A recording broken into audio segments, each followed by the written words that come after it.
जे हमारा माल के टोकबा रह जे एकरा दिशा देखबा रह जे हमारा माल के टोकबा रह जे एकरा दिशा पकबा रे हम थाना फौदारी केकरो ने घसीट बौरे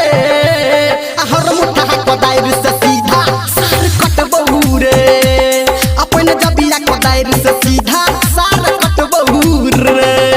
जे हमारा माल पे टोकबा रह जे एकरा दिशा तकबा रह जे हमारा माल पे टोकबा रह जे एकरा दिशा तकबा रे हम थाना फौदारी केकरो नै घसीट बौरे हर मुठा कोदाइर से सीधा सार कटबौ रे अपन जबिया कोदाइर से सीधा सार कटबौ रे बुझली रे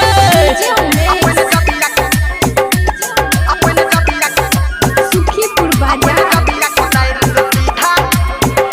हाँ करे चिए प्यार हम हमर चिए धन रे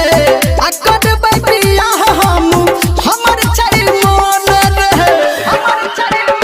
हाँ हाँ करे छिए प्यार हम हमर छिए धन रे आ करबै बियाह हम हमर छै मन रे हम ज्यादा नहीं समझेबो रे गलती कर तब देखेबो रे हम ज्यादा नहीं समझेबो रे गलती कर तब देखेबो रे हम पीछा ने केकरो डर से तू न हटबौ रे हर मुठा कोदाइर से सीधा सार कटबहू रे अपन जबिया कोदाइर से सीधा सार कटबहू रे अभी आप सुन रहे हैं सावरिया म्यूजिक हाँ हाँ करू बेला राई तू चल फरियाले आज सुबह तू हमारा से भरम हटाले हाँ हाँ कर बेलराई तू चल फरियाले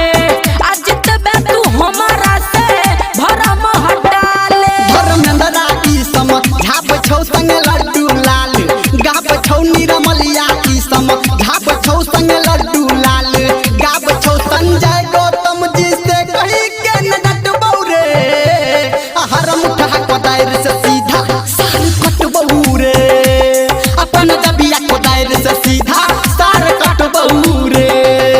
जे हमारा माल के टोकबा रह जे एकरा दिशा पकबा रे जे हमारा माल के टोकबा रह जे एकरा दिशा तकबा रह हम थाना फौदारी केकरो